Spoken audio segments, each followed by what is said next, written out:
Hello everyone and welcome back to my channel. My name is Sheen and today we are doing the second part of my zoo tour from my Wetlands dome. So if you missed the first part of this zoo tour, this is a challenge zoo. This challenge was made by the YouTuber Rudi Rennkamel and yeah, I participated in it and now I'm showing you my zoo.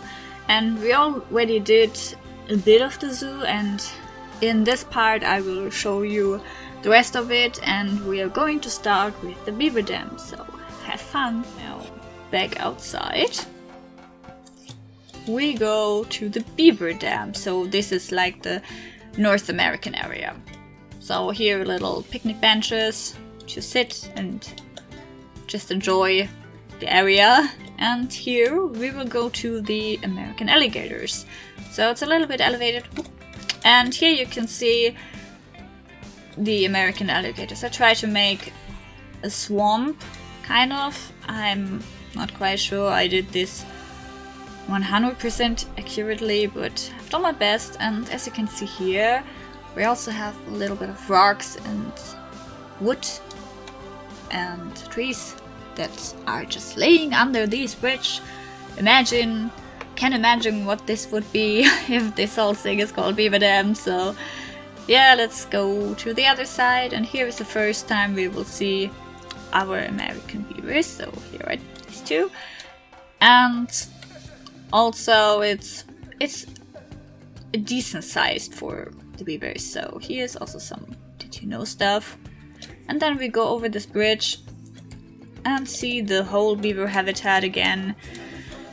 And we also see some some trees sticking out here, some stones. So this should show a natural beaver dam. So this would be the beaver dam, and as you can imagine, here the water is significantly lower, just because that's what beaver dams do. So yeah. Then we go here, and these two habitats are Carnival Mountain. But we're not going to go there just yet. We just have two underwater views to see. So here's the one for the alligators, where also the fact is. And on the other side we can see the beavers. But I actually did something that I find quite cool, and that is we have kind of one underwater area and one under beaver area, so to speak, under beaver dam. So you can see here into the beaver dam,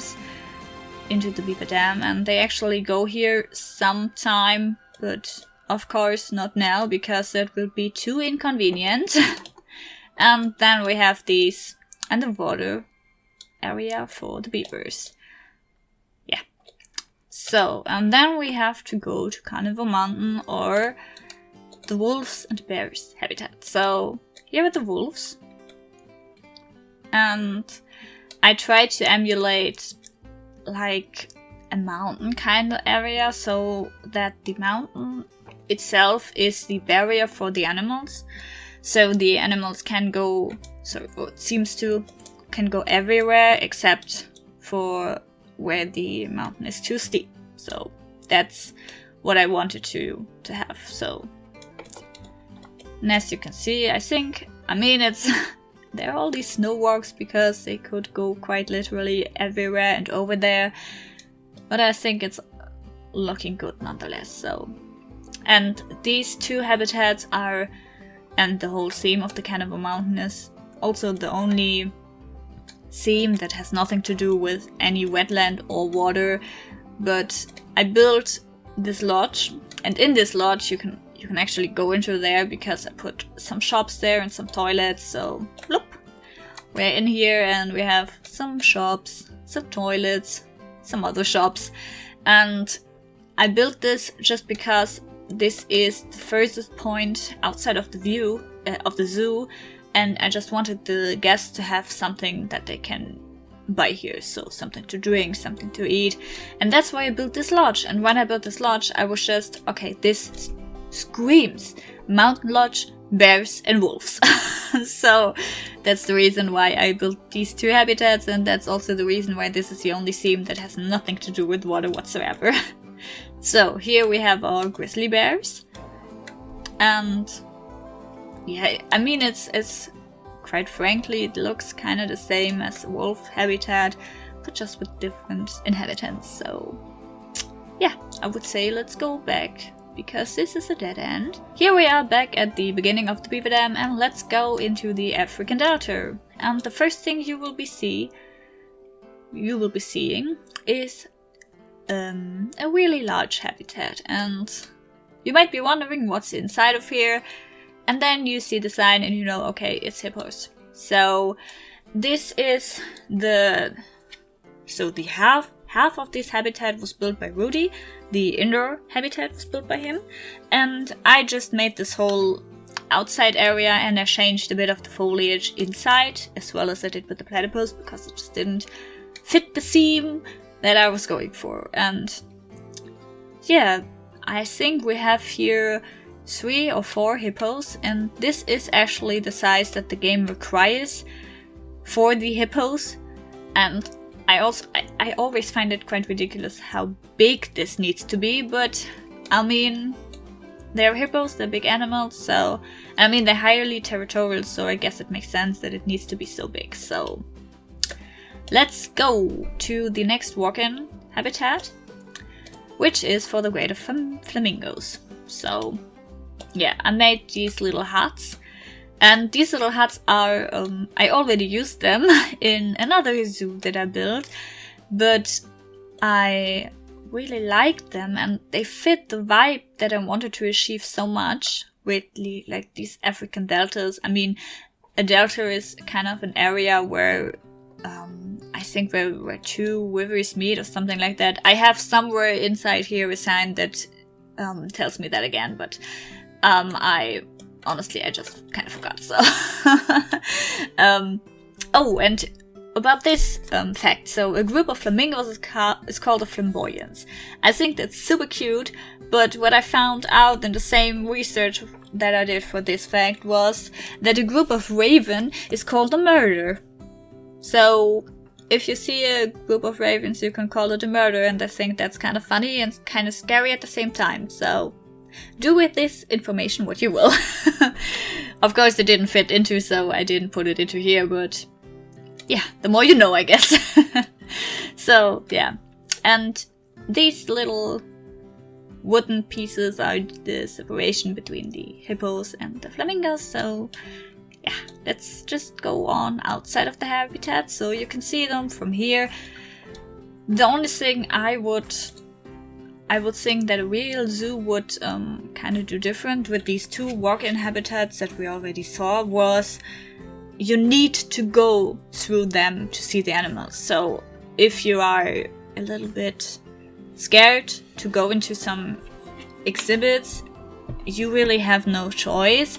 Either to go all the way back and then meet with your peers up here, or just go through it. And the same applies to the capuchin monkeys habitat, but I mean in this habitat it's not such a long walk to meet your peers again if you decide not to go in there. And I mean, for this habitat you can also see them from here, but the capuchin monkeys, it's a little bit hard to see them, and you miss the opportunity to see 2 viewing galleries for another animal. So I think that's the only thing a real zoo wouldn't do like that. So, and yeah, that's just something that came to my mind. Of course, way too late, so I was able to change it in any way, shape or form, so yeah.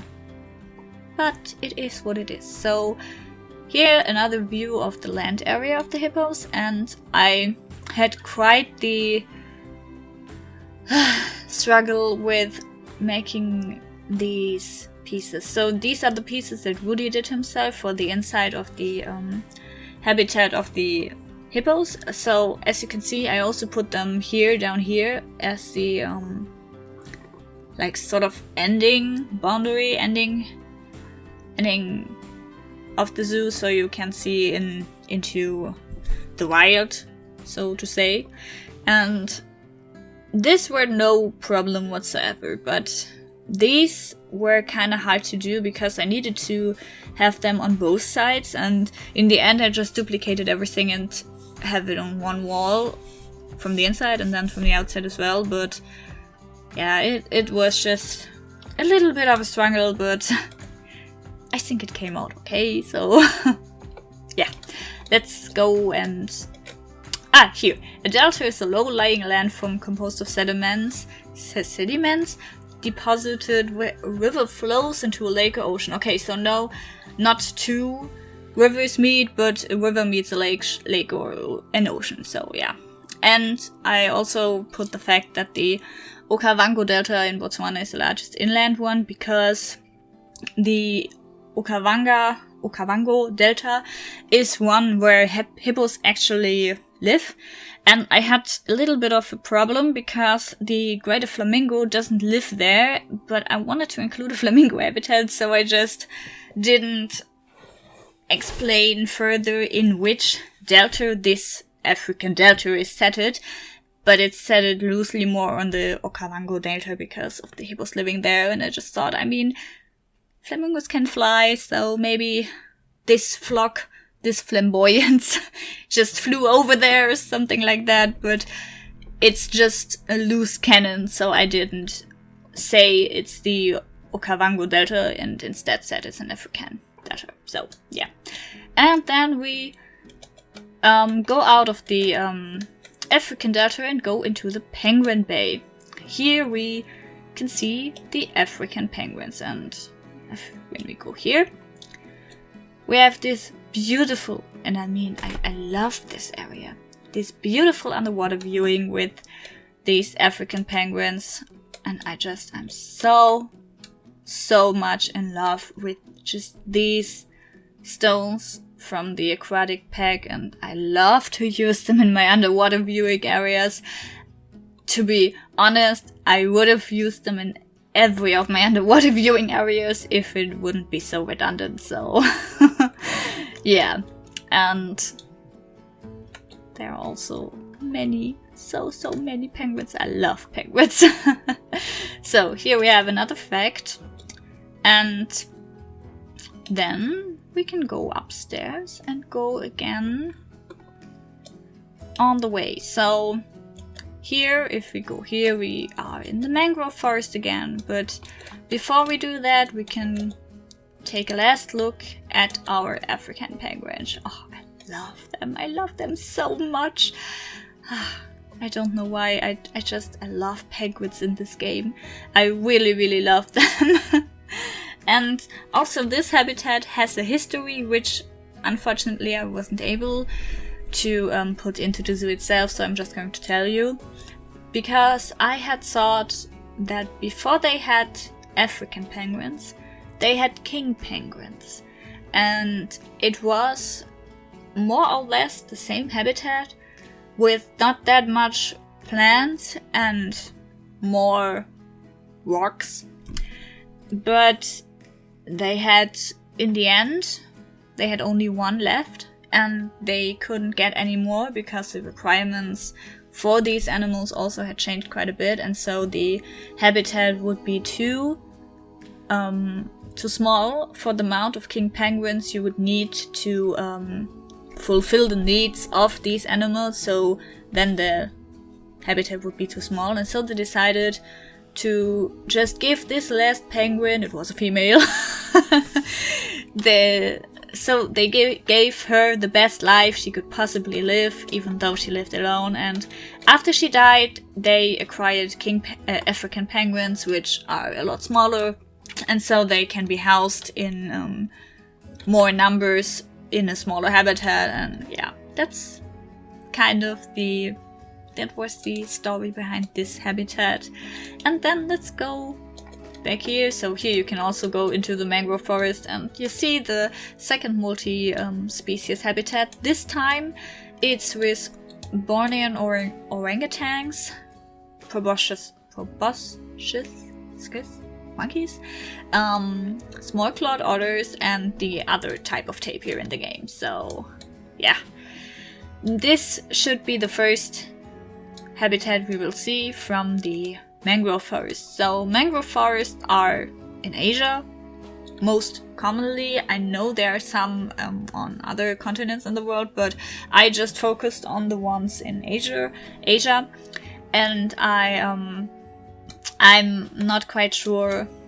I am quite sure that the Bornean orangutan, that's quite a difficult word to say. So that these kind of apes, they don't live in mangrove forest as far as I'm aware. But apart from them, I think all the animals live actually in mangrove forest or can be found there, even if it's sometimes a little bit of a stretch. Like for the saltwater crocodile, it's sometimes a little bit of a stretch. And we also have Bengal tigers here, which I know because years back I watched a documentary about some guy who made himself a little hut in the mangrove forest and just stayed there and made videos about a tiger with her cubs. So it was a mangrove forest and they hunted some kind of deer that lives there. So that was also that I thought about putting the Nile lechwe in there. But I mean, it's from Africa and this is going to be Asian, so this wouldn't fit either. So I just left it at these species and called it a day, so to speak. So, yeah, what else can I say? The water level was some terrible work. I hated it. I hated every little bit of it because every time I placed the water in there and it was okay, I realized, no, I need to change something because the orangutans are not able to get somewhere where they should go. So I deleted everything, I made it again, and then I couldn't fill in the water anymore. Then I needed to figure out why I can't put the water back in, and yeah, this took a whole lot of time to get right.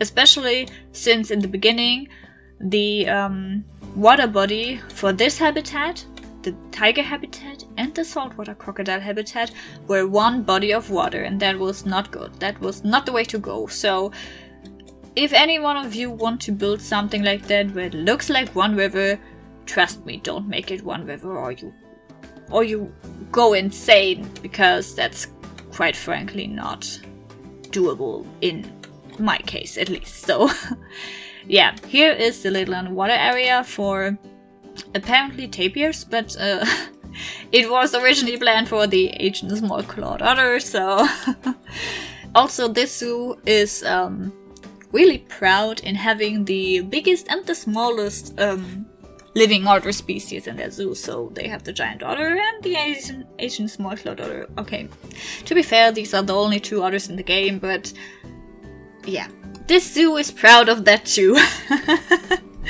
So let's go back and go on. So here, another viewing area. So most of the outside habitat is a viewing area. So yeah, you can see all the way.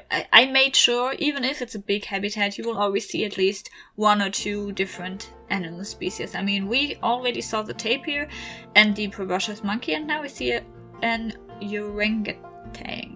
Now we only need to see the Asian small-clawed otter to see all the animals that live in here, and we are not even inside the habitat, inside the dome, in the indoor part of the habitat. So here, zoo management, it's not a nice building, but that's on purpose, because have you seen a zoo management or staff area in real zoos from a zoo that is over 30 years old that looks nice? I mean, what I built is probably already too nice for some of these zoos, so yeah, but that's the reason why it's just plain old simple, not really that cool. So I mean, everything else in this zoo is cool, and yeah, so I figured it would be okay.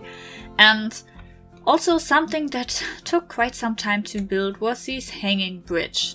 I have another 2-1 inside, and then I have these not hanging bridges, and they took so long just because I needed the orangutans to be able to go over there because they can't swim. And the only way to get outside to this area is over these hanging bridge. So every time the orangutan wants to go inside or outside, they need to use it.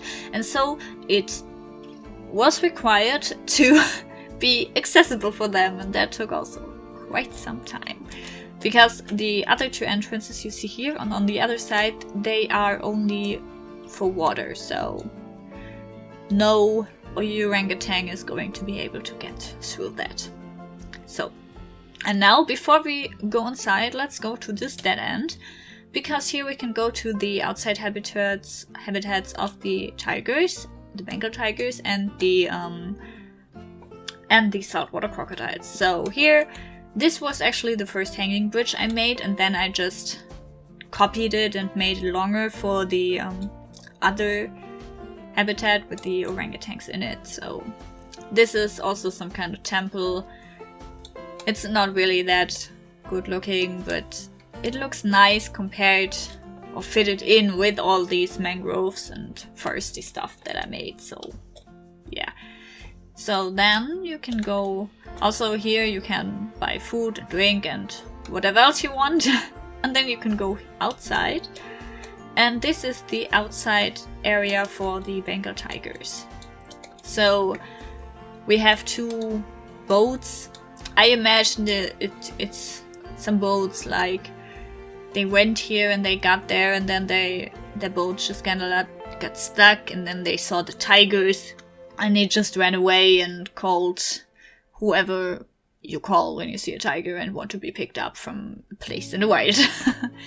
So then when we go further down here, we have some toilets, because it's also quite nice to have them here and there in the zoo, just so you don't need to go all the way back to go to the toilet.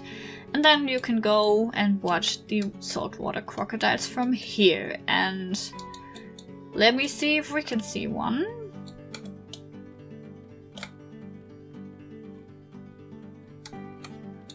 Oh yeah, there is one. This little loggy thing, which looks like a log, so loggy, not loggy. It looks like a log, but it's actually a saltwater crocodile. So yeah, as I mentioned, it's quite hard to find them in here because they have quite the spacious habitat and they don't really float around in the areas where visitors can easily see them.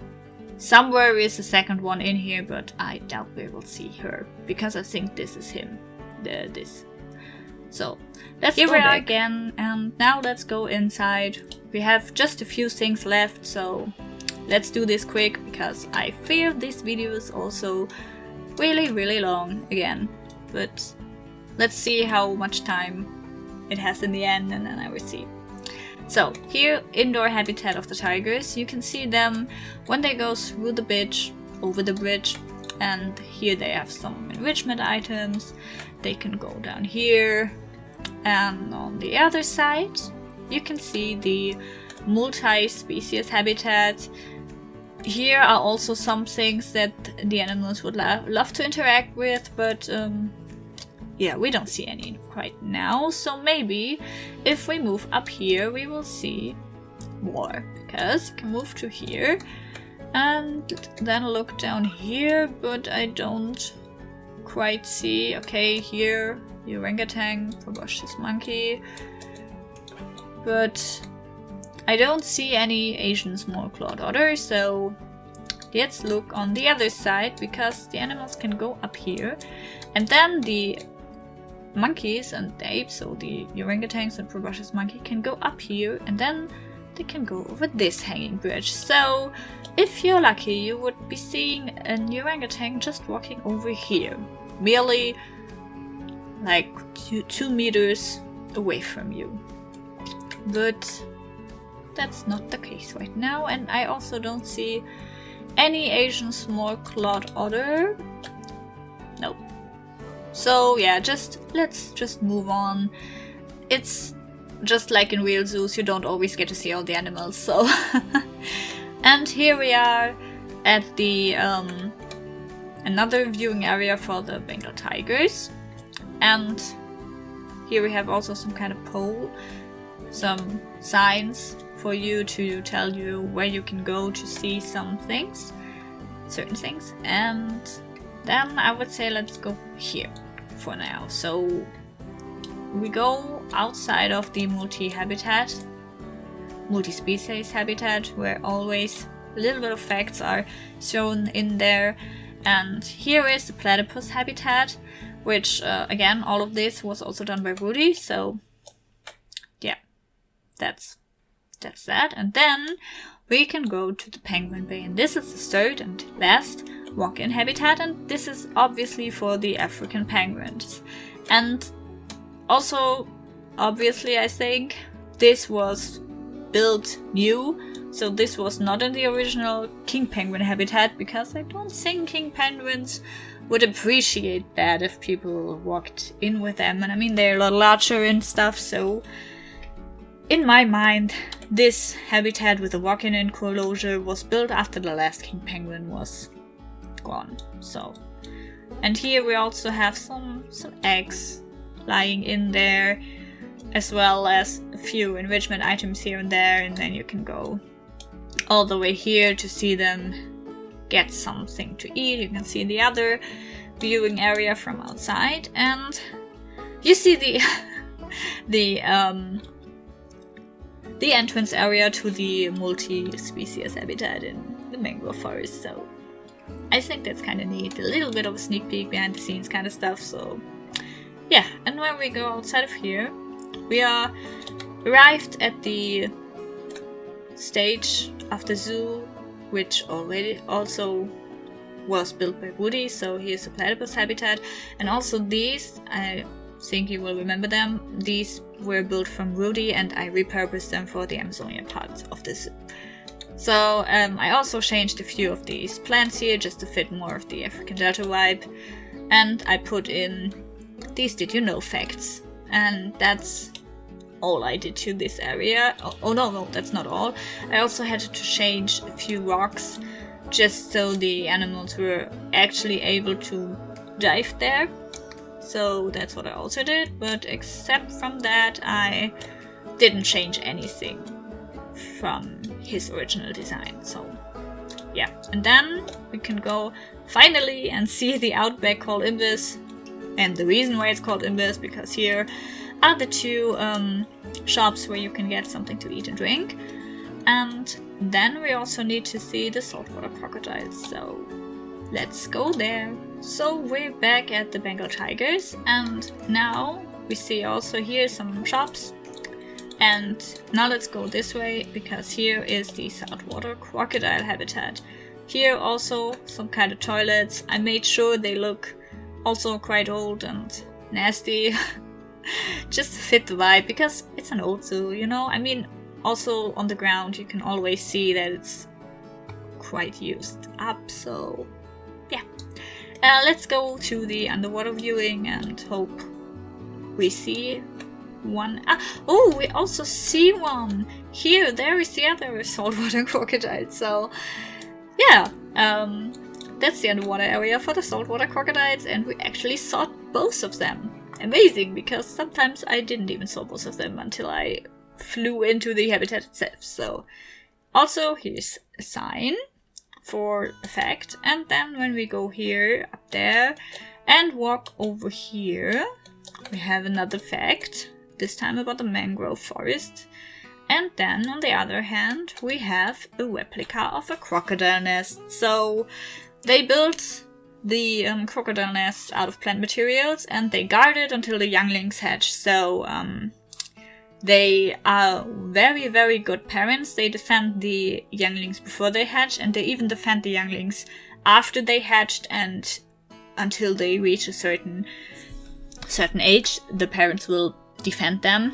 And there are also some occasions, and that's a little bit sad, where females will guard their nest, but then they need to cool off the water, and they go into the water and then they go back to the nest. But because there are so many nests, and so many females going to rest in the shade or in the water at the same time, that sometimes the females will confuse their nest with another nest, and so they will guard another nest.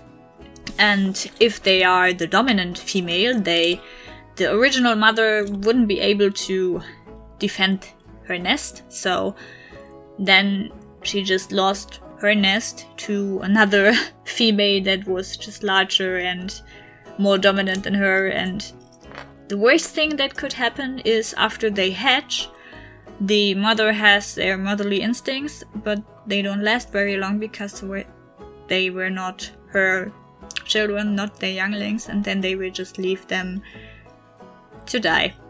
So that's a little sad story. So yeah, maybe next time I shouldn't just say the most depressing stuff that I found out while I am at the end of my zoo tour.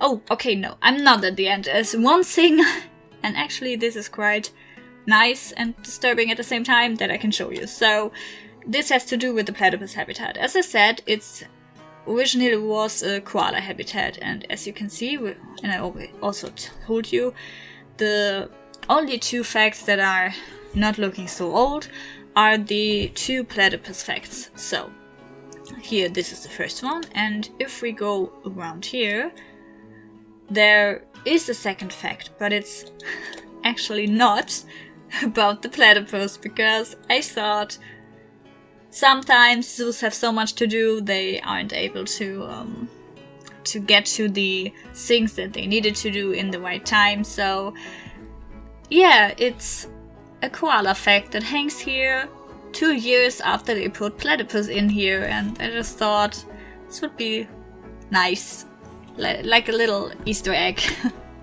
And yeah, the fact itself is a little bit disturbing, but I mean, you do what you need to do in order to survive, so I guess that's fair. And yeah, the third fact is actually here at the water viewing area, but yeah, you already saw that, so I will not go there again. And yeah, that concludes my whole zoo, and this is the whole zoo tour for this Wetlands dome. And yeah, I hope this wasn't too long for you, and I hope you like this zoo as much as I do, because I absolutely love it. And yeah, I don't know what else to say except that I love it. And yeah, the only thing that now is there to say is thank you for watching. If you want to see more from me, I am currently renovating my old zoo, so if you want to see that, just click on the right left corner, so on the right top right corner. So yeah, and have a good day, and I hope we will see each other in the next one. Bye!